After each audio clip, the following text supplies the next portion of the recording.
Hello, everyone. It's time to start our webinar today, delivered by Ksapa, ksapa.org. Ksapa advises, invests, and advocates, and helps basically investors and large companies to accelerate their transformation and contribution to global goals. It's a pleasure to get a chance to share with you today our Towards 2030 report, and at least another view. And I will start with a few practicalities for our conversation today. So, well, thanks so much for joining us.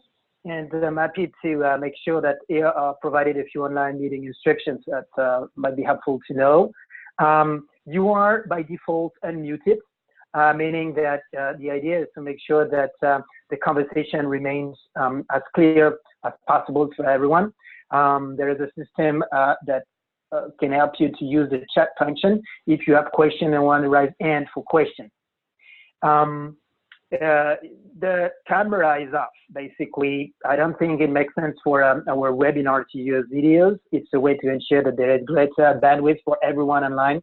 And so there are videos that can be provided as part of the webinar today, and we will provide the web link, so you can make sure to look at those videos as part of addendum of the discussion. You are very welcome to invite other participants. It's very easy, again, through the participant function and through Eventbrite, which enables other participants to have access to the link and join our webinar.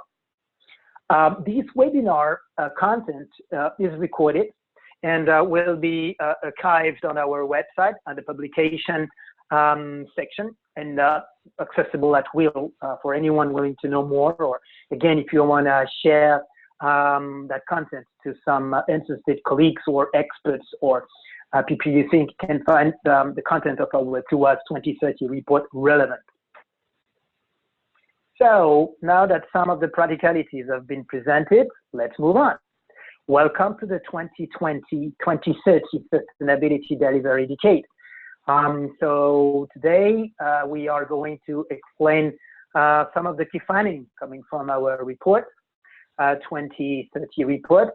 I must say that it's a 100-page report.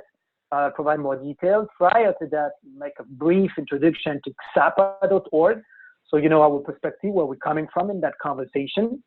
And we thought that as part of the content of our webinar, we would show how to walk the talk, out of the key finding coming from Towards 2030 report, with an example of how we can blend digital solutions and impact investing models to explore innovative solutions, accelerating contribution of private sector on Agenda 2030.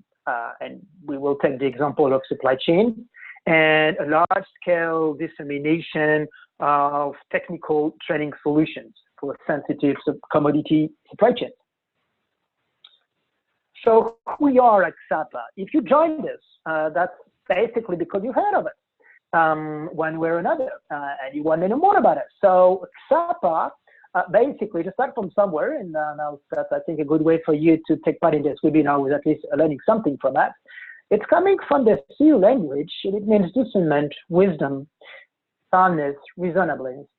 We created Ksapa as a core team of people willing with good expertise coming from multiple fields, from sustainability, financial engineering, digital solutions, development issues, ethics and corruption, agronomy, and we thought that we needed to have a space where we would provide concrete yet innovative solutions, enabling investors and private sector companies to learn from what they've done to date on sustainability and understand why and how best to quickly transform their activities and adapt to a world which is witnessing a triple revolution: a digital revolution, an environmental revolution, and a social revolution, meaning that between today and 2030, we have very strong reasons, and that will be a thread of our webinar today, to believe that market customer expectations are drastically changing very fast.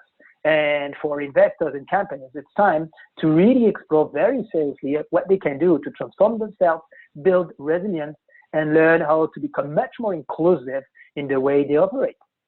We do that across three pillars of our activities. First, we advise.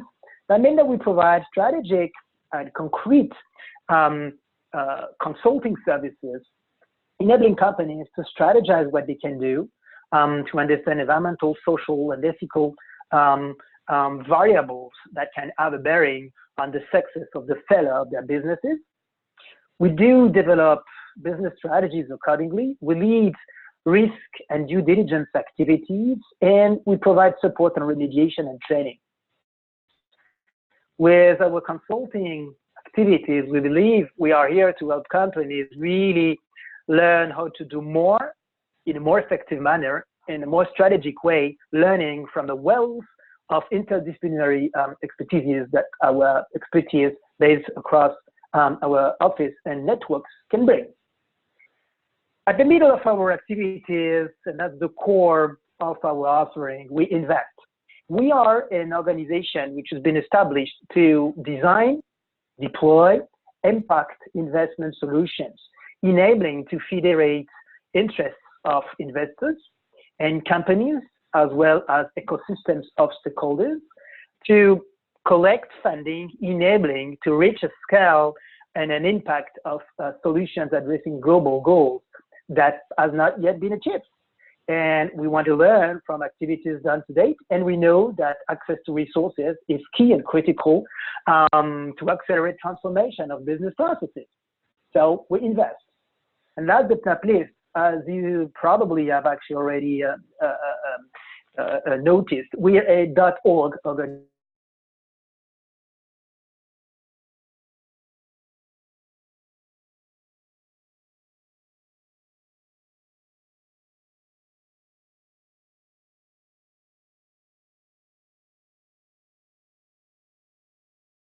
Content across blogs, briefing papers, reports towards 2030 as one of is an illustrative report that we produce that we want to share to make sure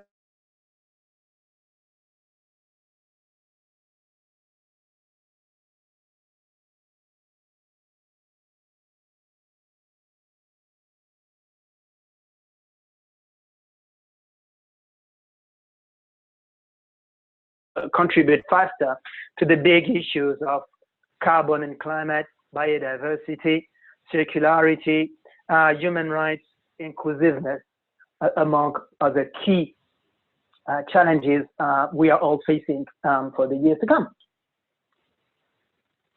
We operate with a network of more than 150 partner experts based across the world. That ensures close contextual and operational support, and that can connect our activities, if you take the example of impact investing activities, with local accountants, legal experts that can help to deliver programs on the ground across the world. Or when we lead due diligence activities, we ensure that we actually also contextualize and add, as part of our activities, local experts that can expand expertise and or ensure that we deliver in a cost-effective manner with local expertise, ensuring reduced just the carbon footprint of our projects, for example. This provides an overview of advisory activity. As you can see, that goes from materiality to frame priorities, but environmental, social, and governance or ethical human rights issues might mean for whatever business, assets, or product or service. Then in the middle, we deploy and design business strategies. Increasingly, we are asked basically to work on the concept of purpose and to assemble myriad of activities and make sure that a sustainability program ensure consistency with a purpose. So that's part of what we deliver. We explore gaps between intent and actual operations. We conduct gap analysis on management systems across environmental and social issues and commitments to see what might be increased, building and capitalizing on existing management systems. And we lead due diligence activities related, for example, to climate and climate risks and or human rights and human rights impacts.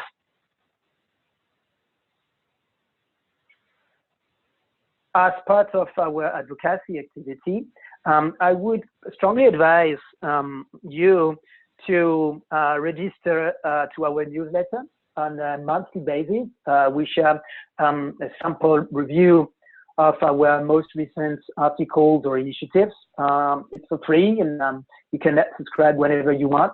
You can also follow us on our across social media. We have a LinkedIn account, Ksapa. We actually also have a Twitter account, Ksapa.org. You can follow. We also have a Medium account, Ksapa.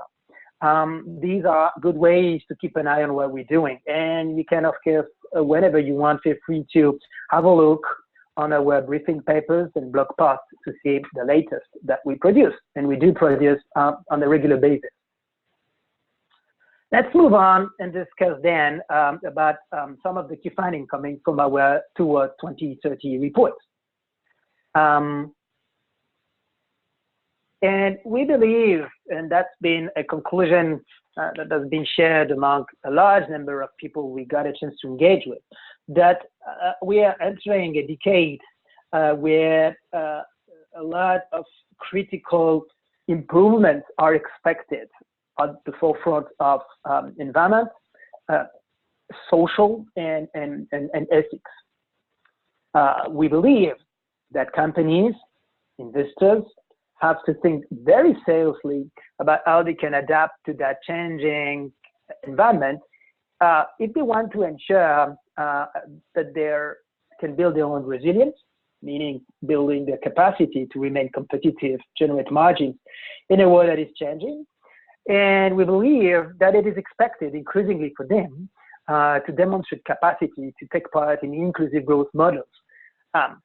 For some of you as participants, you might have seen that when you're part of large corporations, you're increasingly asked whether you deliver across the countries where you operate in terms of, do you create jobs? Do you pay taxes? How do you contribute to local economies? No matter which economies we're talking about, developing economies or emerging economies as much as OECD-like economies. So it's a question that is coming from all over the world. In other words, welcome to the sustainability delivery decade, meaning welcome to a world where it's increasingly important to factor environment resilience, social inclusion, and ethics as part of competitiveness to remain successful and get a chance to survive as part of what will be a brisking in 2030. There is a short video which is accessible on the web link provided on that page. You can click on it, or if you go on our website, the publication section at Ksapa.org, Ksapa.org, where you can have a look at that 2-minute video, which provides an overview of what's at stake and why we believe that a countdown has started, and it's important to adapt businesses and the way investors are thinking in terms of asset management and how to generate yield and return on investment for the years to come. So what's at stake? Two concrete things are happening and clearly changing the way we are operating right now. Whether we like it or not, digital technologies are clearly exponentially disrupting the way the world works. There are pros and cons attached to it. The truth, at the end of the day, is that the digital revolution is on its way, which raises a lot of questions in terms of, from a business perspective, whether and how best to remain in close contact with customers, how to update processes accordingly, and how to remain competitive in a world which is changing very fast. So we believe that as part of those big issues at stake in terms of how businesses are able and capable to adapt to a changing environment, it is important to tap into the potential of digital technologies. We also believe, and Towards 2030 report is a good way to explore those, that finance solutions are evolving very fast, and there are a good number of innovative solutions available. And a lot of the challenges to date for people working on sustainability has been absence of access to resources. And we believe that it's an interesting moment when the level of liquidity available is pretty high, as much as the interest for a lot of those liquidities to explore different models and ways to generate return, for example, with impact, is increasingly growing.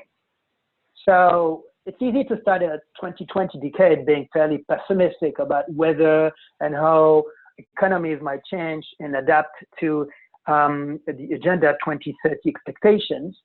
We preferred to take a different perspective with the Towards 2030 report and explore how best to tap on the potential of digital technologies and how best to instrumentalize innovative finance solutions to accelerate transformation and adaptation of companies for greater contribution to sustainable development goals.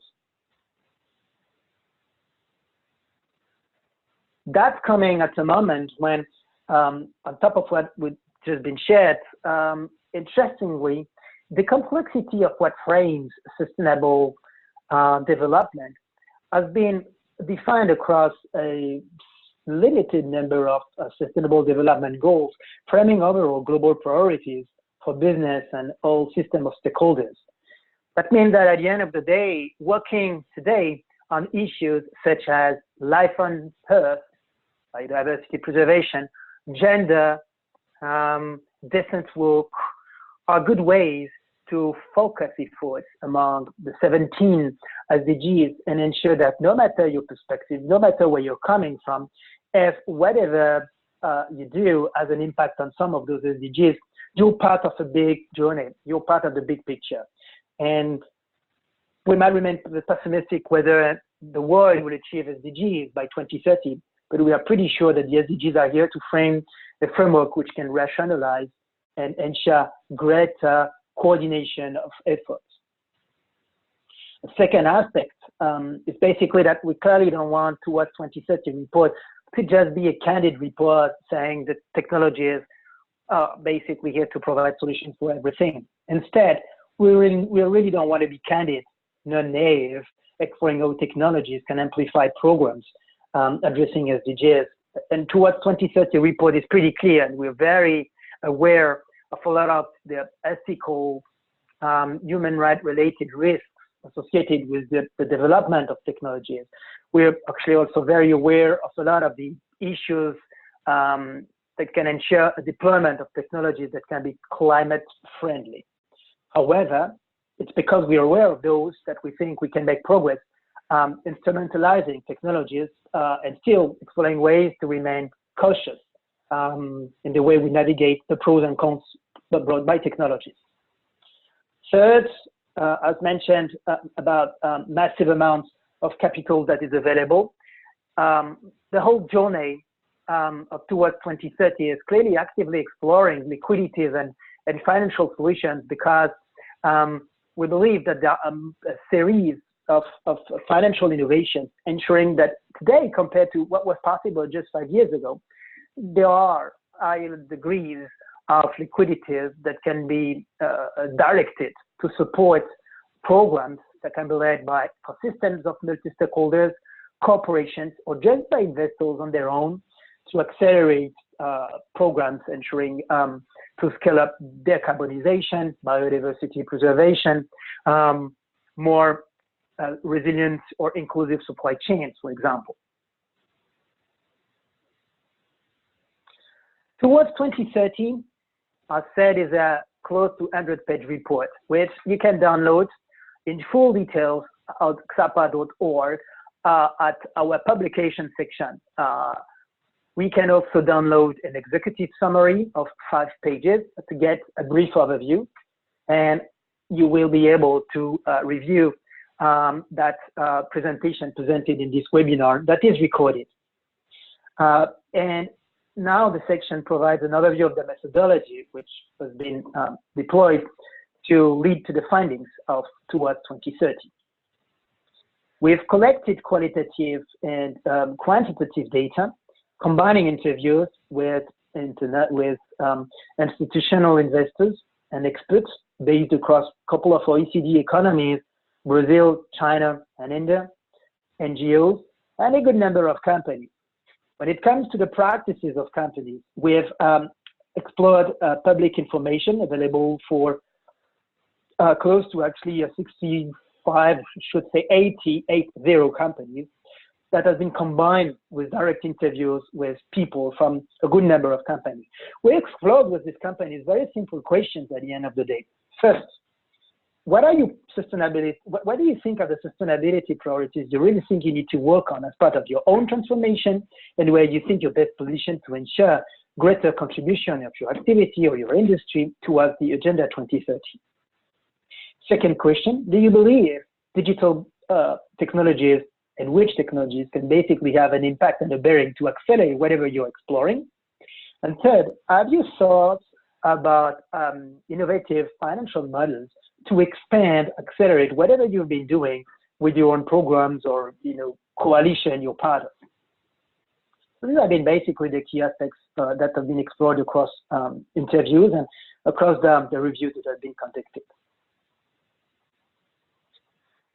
Here is the first of our key findings.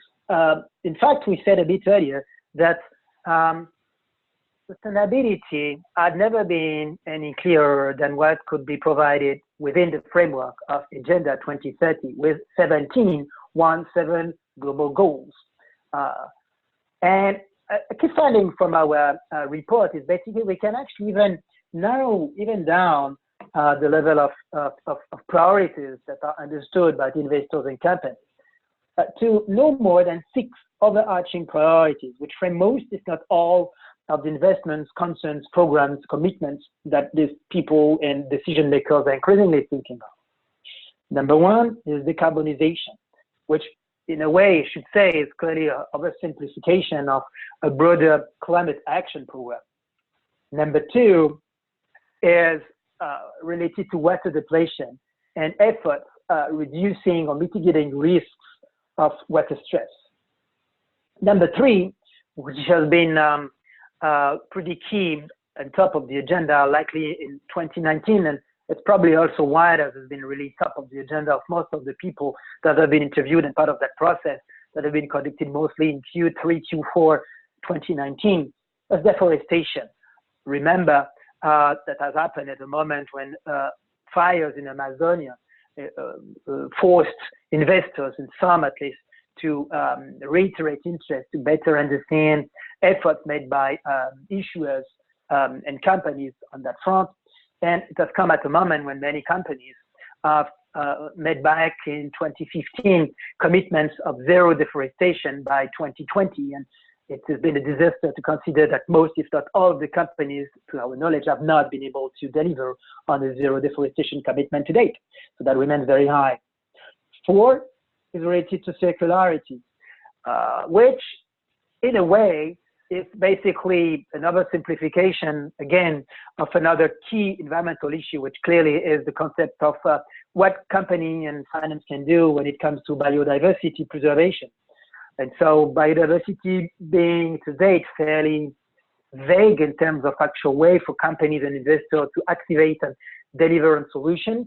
A translation, what companies can do on biodiversity translates into number 2, water, 3, deforestation, and 4, circularity. And another way or another perspective to understand circular economy activities or development of programs relates, of course, directly to the growing and skyrocketing pressure related to plastics.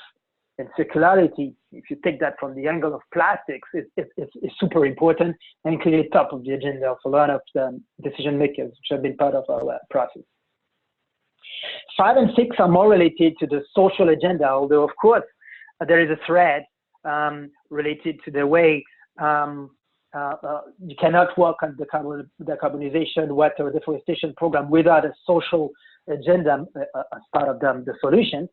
But number 5, social inequalities, is clearly about how financial institutions and corporations can increasingly build more inclusive models, whether when it comes to their own employees, when it comes to the relationship and their responsibility across their value chain, as much as across the areas where they operate. And it's about can translate into taxes paid across areas where they have, factories, the kind of production site and activity. And 6 is closely related to a global agenda calling increasingly for mapping, action plan, and capacity to demonstrate impact on risk mitigation to reduce, mitigate human rights violations across operations, investments, and value chains. So this broad agenda can actually be interrelated at some point, but these 6 sustainability priorities are really important. I will move fairly fast to the following slide, providing a quick snapshot across these 6 priorities to make sure that we do take some time to talk about technologies and financial innovation solutions as part of how to deploy new or more innovative solutions able to build on existing programs and accelerate impact and amplify dissemination of programs for faster collective capacity to meet global goals. In simple terms, when it comes to climate, the Towards 2030 report highlights key conclusions and key directions that generate priorities for any investor, any decision maker that can apply across any kind of function. So that's actually, I think, a value of our Towards 2030 report, and has been a very strong feedback that we've been able to collect so far from people who've taken the time to read the report in detail, experts, stakeholders, decision makers. It's very actionable. And the 3 concrete areas of action that you can see at the bottom of this page, decarbonization, are things that can apply and can translate across any kind of function, for example, within corporations. Decrease GHG emissions, invest in energy transition and renewables, explore how to decarbonize assets in supply chain. Last but not least, invest in solutions to adapt assets in portfolio, infrastructure, sourcing activities, for example, to climate change, because we know that this is going to change in context or working environment, business environments are going to change. On water, we believe that the key outcome of our finding is about the concept of conflict, and that water, as much as carbon, by the way, but water particularly, is going to become increasingly conflictual as a resource with stakeholders. So something interesting, which actually has been applied across a good number of companies for years, basically to replicate the model of carbon footprint to water footprint. It's a good way, if you're a company, to understand the way activities or a product or a value chain has basically a water footprint, and where best there can be some hotspots that can be identified to mitigate risks, to use too much water, or to ensure resilience of those operations in contexts where water might become more scarce or might become more conflictual with other stakeholders using the same water resource. Bearing in mind 2 things, by 2050, based on the figures provided here, there will be a significant increase in population and food demand, whereas since the beginning of the world, the total level of water that is available has and will remain the same. So clearly that question of water footprint and how to decorrelate needs from water is very important and very strategic. A third aspect comes to deforestation, traceability, ethics, and social performance. I said it's very simple. We're at a moment when companies have made commitments on zero deforestation. To the best of our knowledge, and you're very welcome to bring to our attention different data if you find some, we do not have identified any company which has met its target of zero deforestation by 2020. So we welcome such data, if any. And we believe, we have very good reasons to believe that that's related to the complexity of traceability and absence of sufficient investment made to complement programs of traceability with program addressing ethics, human rights, and social performance on the ground that is related to the root causes generating deforestation, whether we're talking about Latin America, for example, Africa and Western Africa, for example, or Southeast Asia. On circularity, we've focused in this example on the pressure coming on plastics because it is very high. We've worked on those concepts for years, and we've clearly seen a pressure growing exponentially on investors and companies. Yeah, and that connects actually also with the climate discussion, because a lot of plastics is a fossil energy related product. So at some point, the conversations are related. Again, three actionable things that any company or investor can think of. And I would just focus on the third one, which basically is all about collaboration. And that can connect actually with the concept of digital solutions and impact investing solutions explored in the Towards 2030 report, because collaboration to date has been limited by absence of resources to really support scalable programs, one, and digital solutions enable to kind of go to an next reach of dissemination of programs, just for example, to meet offer and demand in circularity programs. Inclusive growth is a concept that is a translation of inequalities.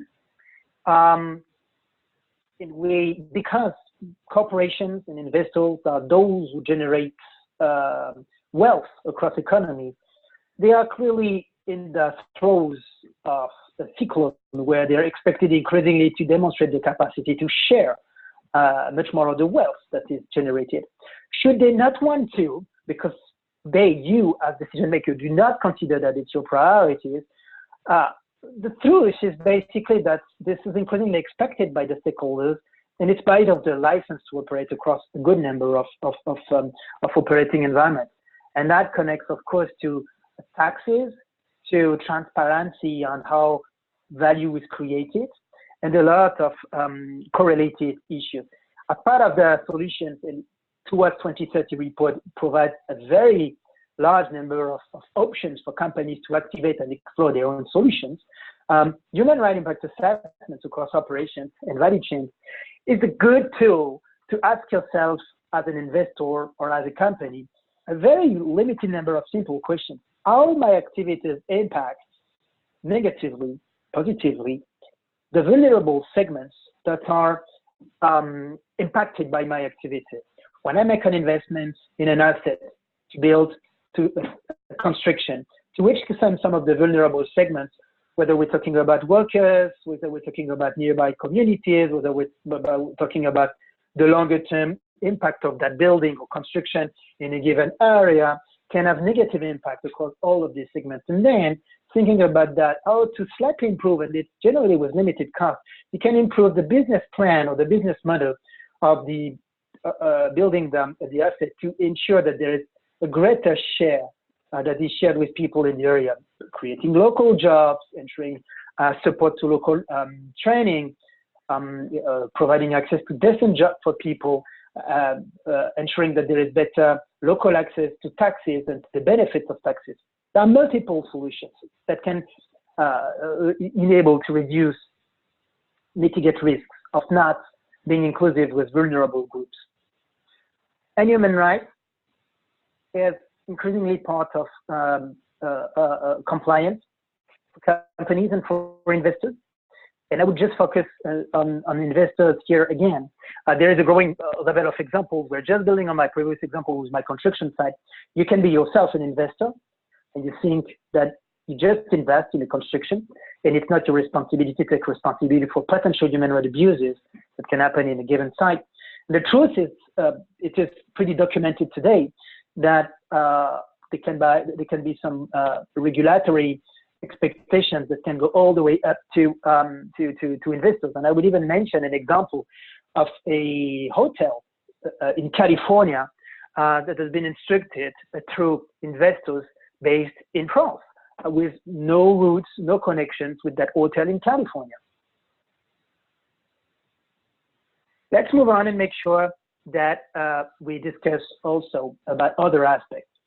So as you can see, at the end of the day, we have these 6 priorities of sustainability, which are top of mind of decision makers across investor communities, financial institutions, and large corporations. They know increasingly that part of the way they need to transform their strategies, operations, they need to contribute across their ecosystem are depending on whether and how they accelerate on climate, water, circularity, deforestation, human rights, inclusive growth.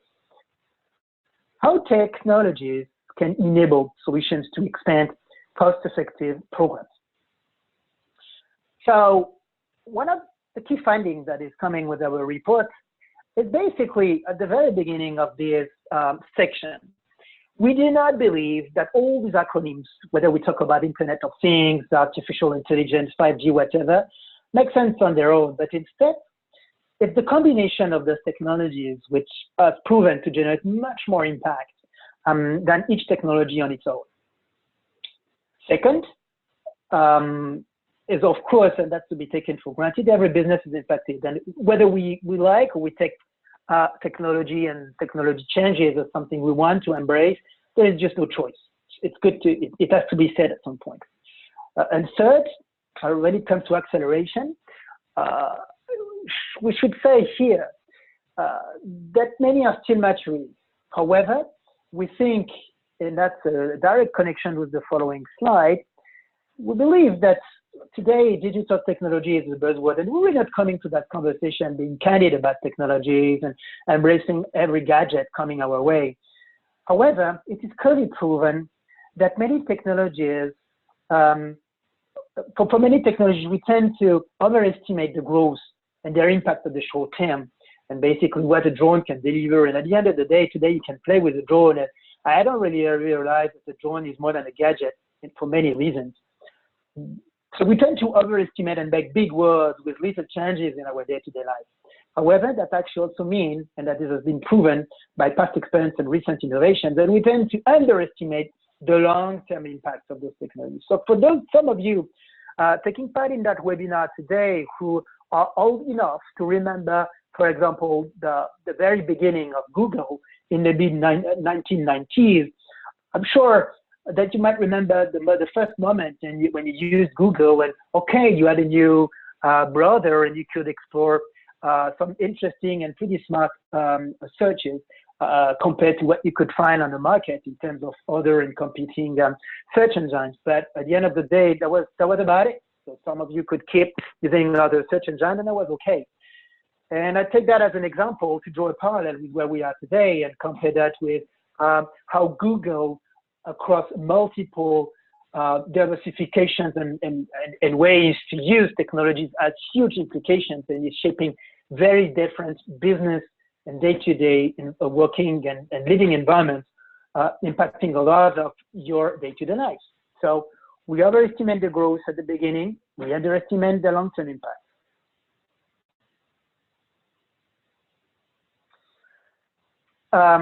Another aspect, if we project ourselves in 2030, is basically to consider that most of the technologies and acronyms which have been explored in the Towards 2030 report are showing that there is a dissemination that is moving extremely fast.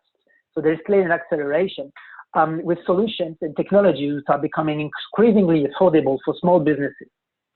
And that makes a big difference, because if the conversation is primarily about large corporations and investors, which basically have the resources to afford access to, for example, augmented reality technologies, that's okay, that's fine. But because such technologies are becoming increasingly affordable for small businesses, that has a huge impact, because small businesses at the end of the day can represent 95, 98% of economies, meaning that the acceleration of dissemination is basically exponentially going to happen for the years to come. I will move on this section, but I just want you to have a few numbers top of mind. For example, when you look at what the implications of big data, you can see a number of how by 2025, the level of investment made in the space of artificial intelligence is multiplying by 100, as an example, and how technologies can have proven to be extremely disruptive to address, a very concrete problems that companies have to address. Towards 2030 report, across the 100 pages, includes a large number of very simple, concrete examples. Here is one with Sodexo using virtual reality to change the way operational people working in kitchens are able to be trained on safety issues and generate more awareness on food waste. It's very simple. You project people in the kitchen and in their working environment, and with virtual reality, you can see how your environment can be different and how you can be exposed to safety issues and things like that. Super effective to address and accelerate access or transfer of knowledge. Blockchain is a buzzword. We're exploring that across our report. I would just stop here on quantum computing, because as part of our report, I've said a couple of times, we certainly don't want to be candid. We have a very good sense on our blog section, accessible on ksapa.org, and the blog section provides a good number of articles about that. We're pretty aware of the negative impact that can be generated by the digital revolution underway on energy, for example. We explored as part of Towards 2030 report some promising technologies we believe can kind of balance some of the negative impact of 5G, which generate more Internet of Things, but also triggers more energy consumption. Here is one, quantum computing, which basically enables to change completely the way data can be processed in a much faster system. So here you have an example of how Google and NASA are using such systems and technology to process in a much faster way a level of data, 200 seconds instead of 10,000 years. It's pretty impressive. So a challenge we have today when it comes to using digital technologies to support sustainability programs is to say, am I actually really doing something great for the world and for climate? Maybe many companies are committed to 100% renewables, for energy efficiency program. That's okay. But here, actually what's probably missing and part of the picture to be positive about that is actually also the level of innovation coming even from technologies to generate a new generation of technologies which can complement pretty well some of the existing technologies for cost and energy effective deployment. In conclusion, we believe that a lot of the technologies explored much more in detail with our report can generate cost-efficient solutions. They reinforce one another, and that's really important as part of our work. And most importantly, we have seen across our interviews and discussions that a lot of companies claim to be investing in technologies, but they have difficulties because they don't really know where this is going. It is extremely complex. So as part of our learning, it's clearly to invest massively in technologies, but do that using open source solutions to ensure that no matter what is experimented or deployed, that can remain connectable in something that can articulate and complement what might come from elsewhere. And at some point, for example, when it's about working across complex supply chains, companies or investors might deploy a certain system and database, and using open source technologies, they can make sure that they don't really know where this is going, but because it's based on open source solutions, at least it can remain flexible and agile to adapt to a complexity of systems which need to remain interconnected on the long range. I will move on those aspects to make sure that we also cover better finance. And for the better finance, I want to make sure that you see why we believe, in simple terms, that you're coming to this conversation because you want to make progress on sustainability. You're coming to this conversation potentially also because, and that's been a discussion with many of you, because you consider also that at the end of the day, you have liquidity that you don't really know how to create an impact. It's important because in the middle of, at the nexus of that, we believe that the level of liquidity is super high. We believe that recasting risk and return ratio from an investment perspective is important today because the working environment is changing very rapidly, and that the monetary context is changing with low interest rates, meaning that at the end of the day, if you're an investor, it is time to really change the way you invest, or at least diversify portfolio and assets. If you're a sustainability practitioner, there are a lot of liquidities exploring programs where they can invest for greater impact and greater return on investment, and you can clearly be part of the solution. In Ksapa.org, and I mentioned earlier in the part of that conversation, it's really a cool pillar to be in the middle of those conversations and connect interested investors with interested industries to instrumentalize return on investment and impact and generate more funding, accelerating programs impacting Agenda 2030 and global goals. So we've explored 13 innovative finance solutions, multiple ways, some which have been actually already deployed for years, not necessarily having sustainability top of mind, but at least that means that the engineering is pretty well tested and pretty solid. And there are some learning that can be transferred easily from, let's say, real estate investment to sustainability program engineering solutions. So you can see a list of those programs, and we basically segmented those different innovative solutions into 5 pockets. Number 1 in green is basically something generally known as part of the tech for good. It's technologies in banking, finance, and insurance, which basically can enable, for example, access of capital or financial solutions to people who, historically speaking, did not have good or pertinent access. So that's one area, which can be increased when you instrumentalize artificial intelligence to identify and build more predictable behavior, and where best to focus some of those smart allocation of resources. Number 2, in blue, we've explored, as part of our Towards 2030 report, positive contributions, which can basically come just through different approaches of how to frame investments. Impact investing, at the end of the day, is all about allocating a certain level of resources with a grid of impact criteria on the one end and select where to invest. And shareholder practices is a way to be actually already on the ongoing relationship and engagement with issuers, when you look at that from an investor perspective, and increasingly explore environmental and social aspects of assets or of investments to build a joint and a shared understanding of how best to direct liquidities and investments to ensure that the asset or the investment generates more resilience, for example, on decarbonization, circularity of others.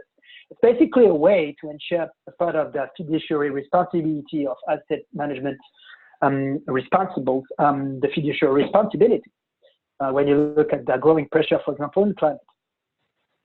3, in orange, we've explored coalitions of investors, which can explore how to share, split risks and resources to address risky situations and enable innovations to happen. I would just take the example of blended finance.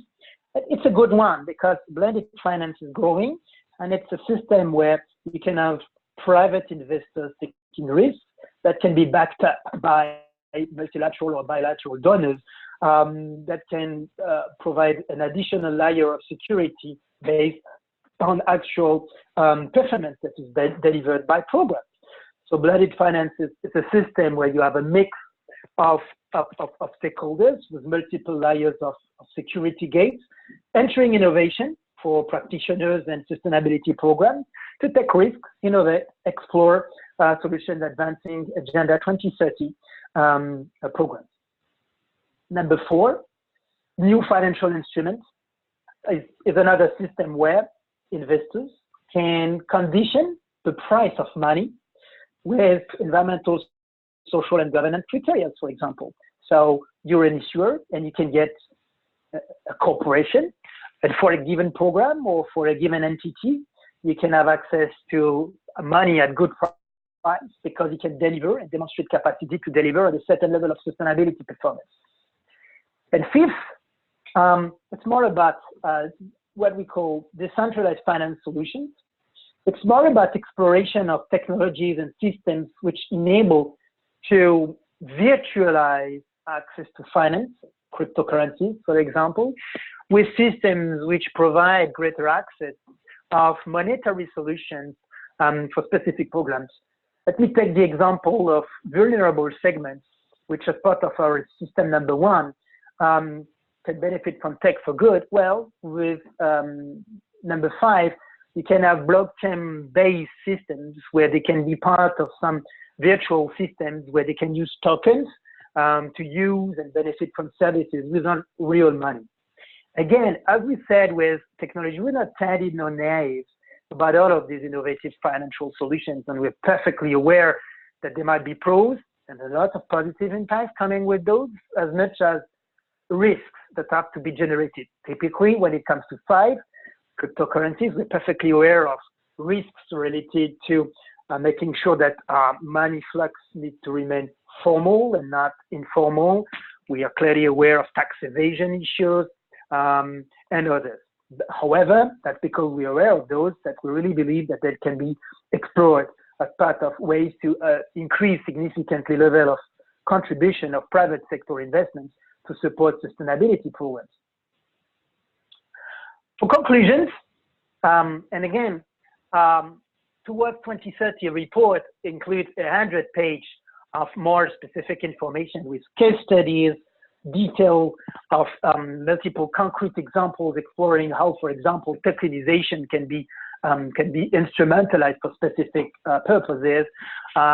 We actually also have the executive summary of 5 pages. All these documents can be downloaded on our website, ksapa.org, in our publication section. And that's really for free. And if you want to remain informed about our ongoing and other publications, please feel free to go again on our website and register to our monthly newsletter available in English, also in French. And that's a way to be aware on a monthly basis of some of our developments and get much more information. We remain also available to provide more one-on-one discussion about the findings of this report, should you be interested. But here are some of the key overarching conclusions. They are, and this has been really confirmed across discussions of people looking at the findings from our report, the decade that is starting now is going to be a decade of massive disruptions and transformation. Do you want to be part of the solution or part of the problem? Very simple. 2, we are very surprised with our findings to see that at the end of the day, even large corporations with positions and programs going all the way up to 2030 have very limited capacity to project their sustainability programs towards 2025 and 2030. Maybe some of that is because the data that we've been able to collect were in late 2019, and at least some of the public information that was available 3 months ago or 2 months ago from now did not include some 2025 projections. That's possible, and we are perfectly transparent about that. However, the level of, even when we're in conversation and we are sharing those findings with people, they agree that because of the complexity and the nature of the topics, companies and investors, and many being pretty candid and non-professional about those issues, have difficulty to project themselves. That's actually why also, as part of Ksapa.org, we developed the consulting services, because we know that some are coming to us asking questions to gain clarity on those aspects, benefiting from people who have worked on those space for 5, 10, 20, 30 years of experience from all over the world. Point number 3, we explore also that targets of sustainability need greater consistency and alignment with global goals. It's a way to synchronize agendas. Point number 4, technologies is a buzzword, although exploration of technology and digital solutions with strong impact on sustainability is just at its beginning. So compared to 2015, we're much more advanced, but we have very strong reasons with the findings of our report to believe that between now and 2025, there will be a massive development of those. And more number 5, innovative finance is really at its beginning. And it is really important, and I think it's probably the key finding of our report, that should you be particularly a sustainability practitioner, scratching your head to find resources to invest, to support and expand resources that can help your sustainability program or coalition of multi-stakeholder program to expand the reach and the impact, well, it's important to explore how to use innovative finance solutions. Ksapa.org is here to help if you really want to conduct, for example, initial assessment to understand what can happen, build the right program, federate and bring the right investors. Ksapa.org can help for that to happen and basically raise the additional funding. Just a very brief 2-minute overview, walking the talk about an illustrative example, how we've explored ourselves solutions to implement the key findings that are coming from this report. If you take the example of supply chains, there are supply chains on agricultural commodities which are extremely fragmented, complex, sensitive, strategic for many companies, with poor understanding of traceability, transparency, and high risk of deforestation, of poor human rights management, of workers across plantations or smallholders who can contribute across complex and fragmented value chains. So when we say that digital and innovative finance can be part of solutions to scale up existing programs, here is one example that we are actively designing and developing right now. This is just a sample of what we do on our website. If you go to our impact investing solution, there is a bit more information about that. If you want to explore that because you have yourself some interest about those, you're very welcome to contact us. But basically, in simple terms, the idea is downstream to reach local smallholders, to give them access of training, technical training solutions to a combination of face-to-face systems with recruiters and digital videos and very simple tutorials accessible through their mobile phones. That's actually a way for them to take part in programs where they report on very simple data about how the technical program improved their health and safety, yields, productivity, and other aspects, and carbon performance. And that's all gathered in databases.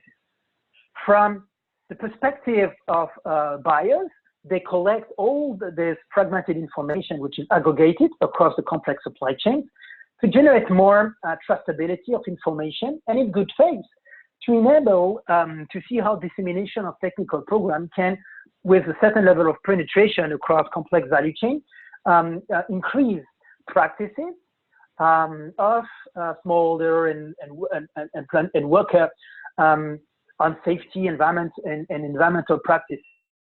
And so that's a way to basically mitigate risks that can be associated to those programs. So we're exploring those. And this is interesting because those programs are built in a format that generate basically yield. And we believe that such programs have proven to generate a return on investment. So if you're an investor, you come to that with a return on investment. These programs are designed to reach millions, or at least hundreds of smallholders. And compared to what exists today, these programs are designed to build on technologies to expand significantly the reach and cost effectiveness of such programs, and to mobilize impact investing programs to generate impact and generate a return for those who have liquidities and really are interested in improving lives of people, improving carbon solutions, and still making a return. I close here because we're getting to the end of our webinar for today. I know based on a lot of what's coming to the chat that's a lot of content that is delivered here. This is the closing slide where you have access of contact details. We're based in Paris, France, with a network that is based across a good number of countries that can provide support. You have email. My name is Farid. I'm accessible on the email and number provided here. A founder of Ksapa and a contributor to the report is Raphael. So you basically have this way